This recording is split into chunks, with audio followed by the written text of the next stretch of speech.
welcome to SVG-TV News for Thursday, September 9th, 2021. I am Rochelle Batiste with the details.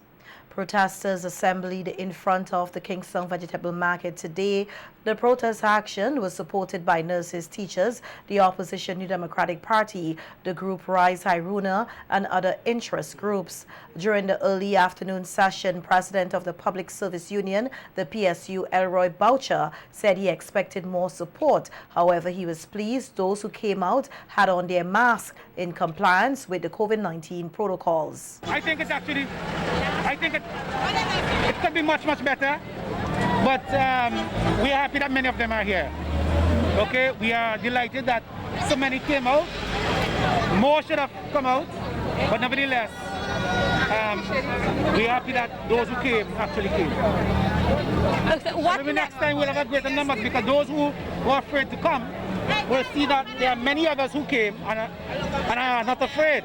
So it will give them the courage to actually come the next time that we make a call for them to come out. So then you're saying that there will be another time? There will, of course. There are a lot of issues in this country that are affecting workers. A lot of issues. And this issue with vaccination, with mandatory vaccination, the changes to the Public Health Act is not finished. We are now dealing with the draft rules. So we'll see how that goes. Public Relations Officer of the PSU, Shelley and Alexander Ross, said that they are still not sure how many nurses withdrew their service to be part of the protest action in capital Kingston today. However, she is satisfied that a number of persons responded to their call. The figures, so that before we can give definite figure as to how many nurses would have withdrawn their services from all the facilities throughout St. Vincent and the Grenadines. But what we do know is that there are nurses, a significant number of nurses who would have withdrawn their service at Milton Cato, at Mental Health and at Louis Cornet Home. But we don't have any information from Modern Medical and the community services. The PSU head reiterated that it is a peaceful protest, noting that they will not allow persons to be disruptive as they are not making anything political. Earlier, 2 persons were taken to police headquarters after they used a bullhorn. Head of the group Rise Hiruna, Keisha Williams, spoke on the issue. Elroy Boucher would have called for the assistance of Commissioner Colin John to send an officer to assist with the removal of one person that was apparently blocking the road. They came. They did not meet the gentleman because another protester, another responsible protester, got the gentleman to get up and leave where he was. So there was no need for the officer after that. However, they found the man that was blocking the road, they took him round. There's a woman that was on the bullhorn right here, spoke to her, no problems whatever. They came and the police now have taken the woman from the protest to take her to the station to have a conversation. What conversation does Colin John and his officers want with the woman with a bullhorn? She was not breaking any laws. She was not playing music. There was no amplified music. There was nothing whatsoever that would warrant the officers, about 7 or so of them, to take this one woman. The PSU head went to seek permission from the police to use the bullhorns, which was eventually granted. Leading his supporters in today's protest action was opposition leader Dr. Godwin Friday, who carried a placard that reads, "Accountability is a must." Dr. Friday said that they fully support the protest action by the PSU as it is their right to do so. The unions, they have been historically a force for expanding democratic rights in this country. And so when they call on the members to come out, I believe that the cause is one that everybody should embrace because it affects fundamental rights. It affects our ability to come out on the streets of Kingston and peacefully protest Do you know how many people are concerned, are asking questions, what is permitted, what isn't permitted? Where are we living in North Korea? I mean, this is part of our tradition where people come out and stand up and say peacefully, we are against this or we are for this. Now they're telling us in St. Vincent, you can't do it. Now, first, you can't bring a motion and no confidence in the House of Parliament. Now they say you can't come out and protest on the streets of Kingston. The opposition leader said there are more issues at hand that needs to be addressed and the government should take note of the issues affecting the people. Come out and say no, we are going to stand up and push back against the power of the state that tries to limit the rights of individuals.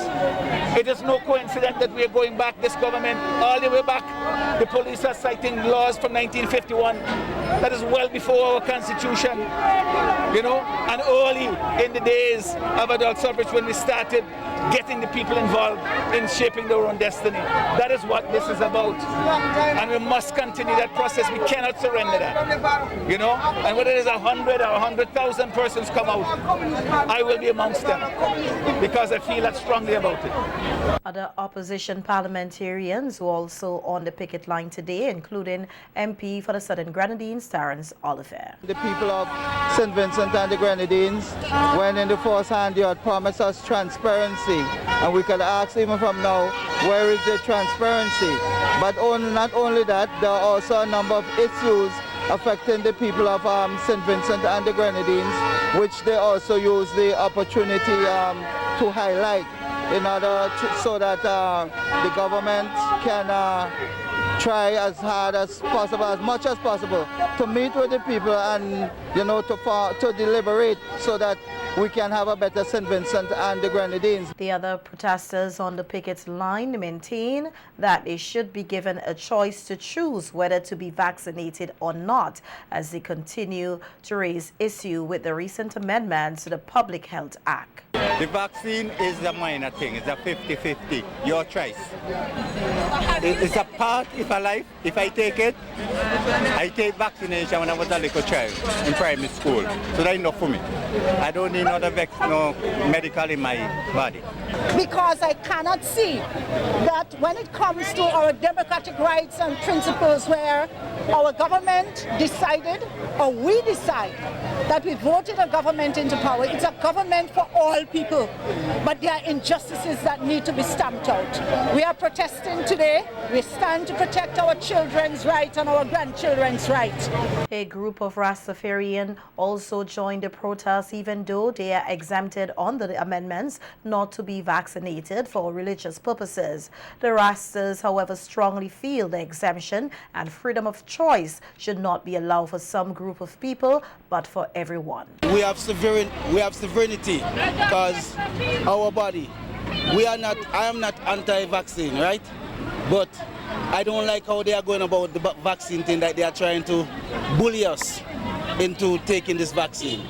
You know what I mean? And a lot of people say it's not a vaccine. You know what I mean? It's like it's a bioweapon. So we have to be careful what we are taking into our structure. For human rights and justice. There's lots of problems in the justice system in St. Vincent, and I have, as a Rastafari, we know that the Prime Minister took 4 Rasta brethren to Ethiopia in 2005, and it was a betrayal, okay? Because everything that he said he was going to do in Ethiopia, he didn't do. He said that we would have a visa waiver between St. Vincent and Ethiopia. That didn't happen. He said he was going to exchange students from St. Vincent to Ethiopia and vice versa. That didn't happen. He said he was going to ask the Prime Minister of Ethiopia to put a renowned artist by the name of Ras Hailu, Bandi Payne.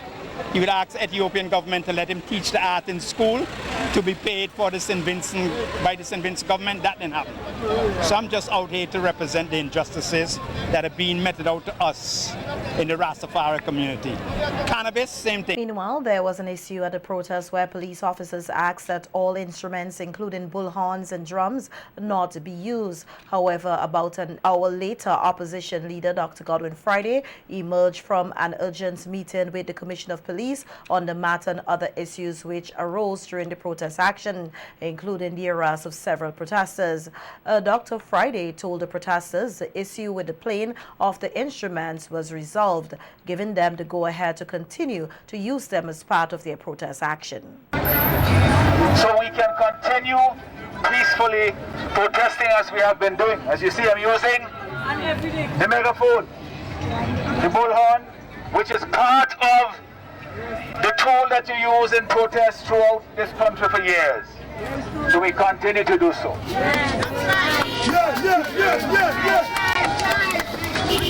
We also indicated that the drums are an important part of our protest. That we have used them in the past, and that they help to create order and a good feeling among the people, no so? And it was agreed that we will continue to use our drums. So, as I said at the outset of this protest, we do not want any confrontation with the police. The police also realize. And lawyer and opposition Senator Israel Bruce said that the legislation, the Public Order Act, is outdated, pre-independence and pre-constitutional. Speaking on a virtual discussion program yesterday, Senator Bruce said the legislation existed since 1951 is what is being used as a scaremonger tool to prevent Vincentians from participating in protest action. Several persons were recently arrested under the Public Order Act for claims of organizing and participating in the protest action in Kingston on August 5th. A number of persons have been charged already under this section. What the state is expecting to happen here, any person concerned in organizing, now, mind you, the organizers of the protestation, as you started by saying, Public Service Union, Teachers Union, Frontline, New Democratic Party, and others. But not a single member of the Public Service Union leadership has been charged with being concerned in organizing a public meeting or procession. No member of the Teachers Union leadership, no member of the New Democratic Party's lead. What they have simply tried to do is to drive fear into the minds, hearts, and souls of the people of St. Vincent and the Grenadines so that they will stay away from protestation action. Senator Bruce said no one should be afraid to participate in any protest action as it is their democratic right to do so. If you are concerned with organizing a meeting and you have not informed the Commissioner of Police 24 hours ahead of that meeting, you will be in breach. If you are concerned with having a procession and you have not informed the Commissioner of Police according to the law 24 hours ahead of the procession and informing him of the route of the procession, you would be in breach of the law. But if you are going simply to demonstrate or to protest in Kingston, you will not be in breach of any law.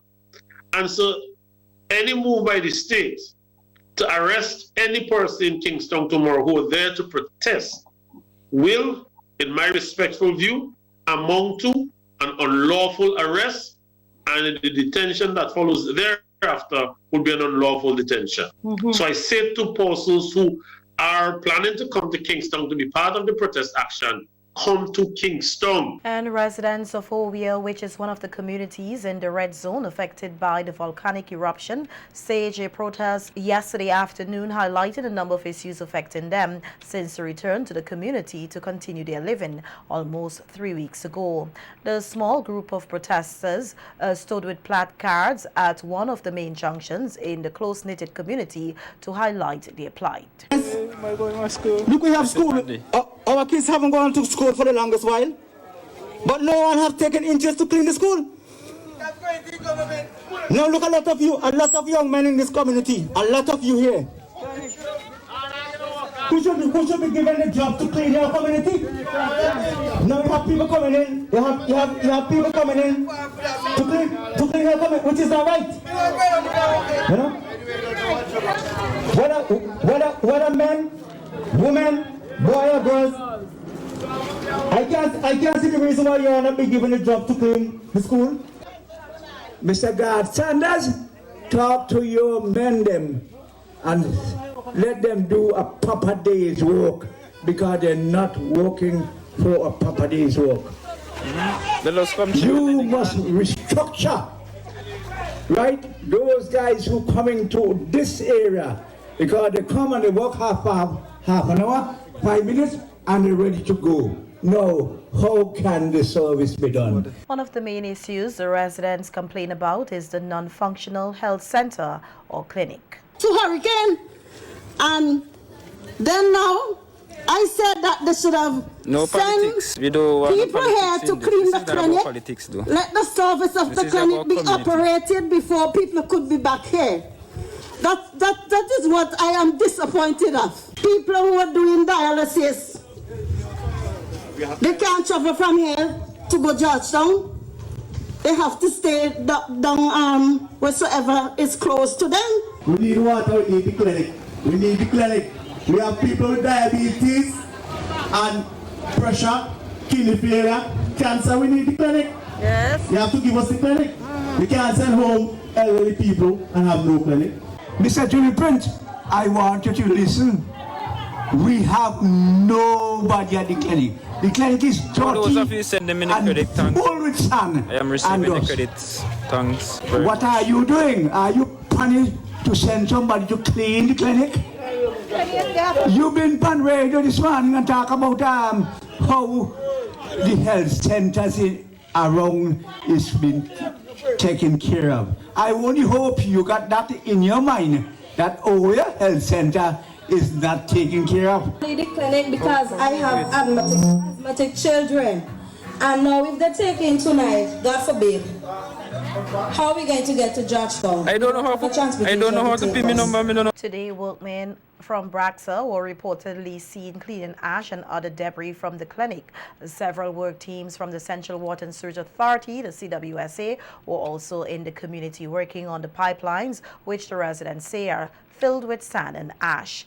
In an advisory issued today, the CWSA said it wishes to notify residents of Fancy, Owia, Sandy Bay and Overland that broken lines sustained during the eruption of the volcano, the continuing mud flows and the current road cleaning phase has resulted in ash being ingested into several sections of its pipelines. The company said as a result of this, several individual customers and areas may not yet experience a normal supply due to blockage at their meters and service connections.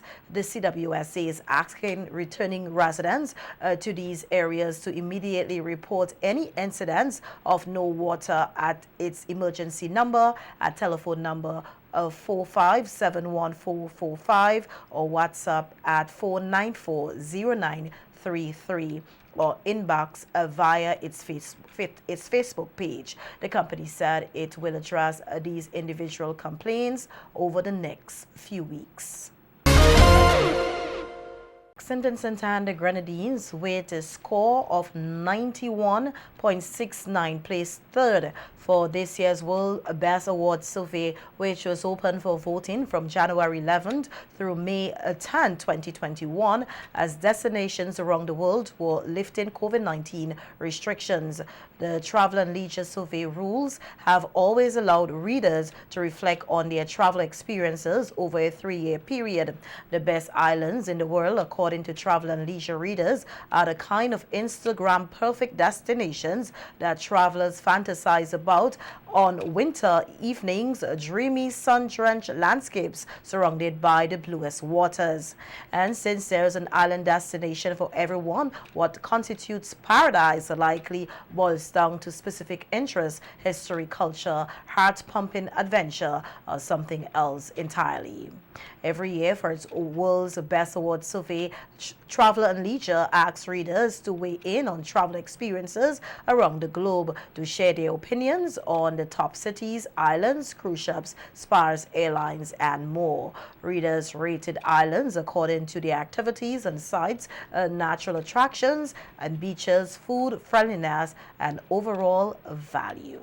The SVG Coast Guard has reportedly increased its patrols in the southern Grenadines in light of an uptick in COVID-19 cases in neighboring countries. This was announced on radio yesterday by Prime Minister Dr. Ralph Gonsalves, who said that close attention is being paid to Union Island, which is in the far south. We can't allow the risk to increase in Union Island. What we have to do now, for the time being, we are asking the Coast Guard to do additional patrols. But when the Coast Guard does additional patrols there because of the risk, it means that the resources are transferred from somewhere else. This is what we must understand.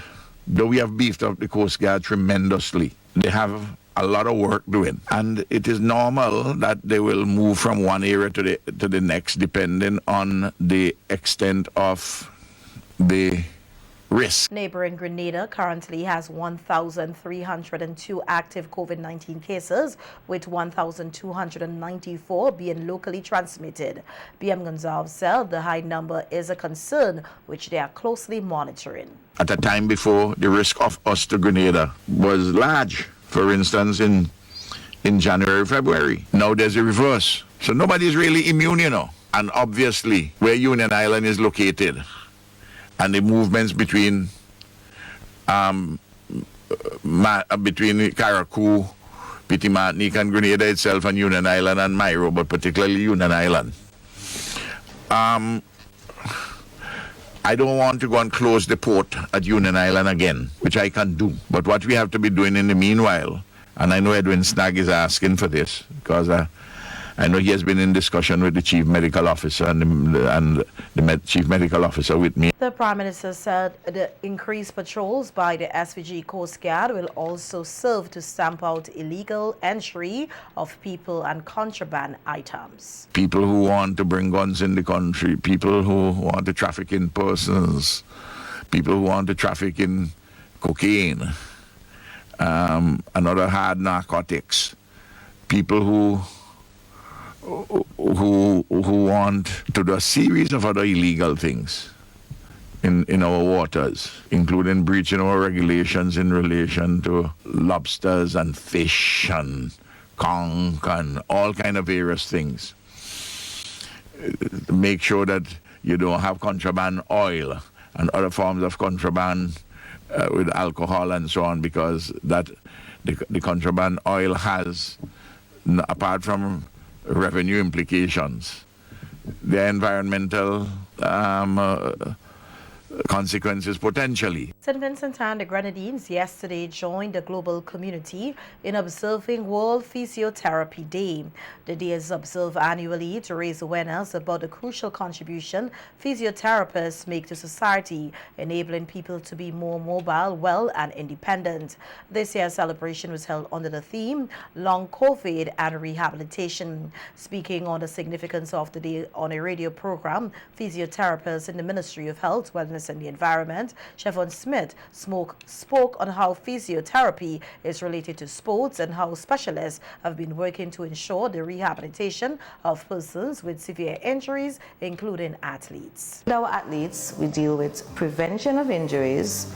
In some cases, we do minimal diagnosis of injuries, and of course, rehabilitation of injuries. We don't deal with just one sport. We deal with footballers, swimmers, cricketers, any sport that you can think of, even paraplegic. Any sport that you can think of that requires a sports therapist, we deal with that.